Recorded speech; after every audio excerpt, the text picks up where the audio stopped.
माथिबाट लाखौं बजेट गाउँपालिका आउँछ उनकै मान्छे खल्ती भर्ने जनताले के पाउँछ महँगी र भ्रष्टाचारले सीमा नागिसक्यो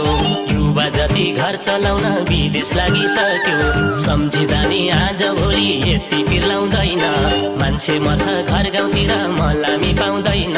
घन्टीमा आमा बुबा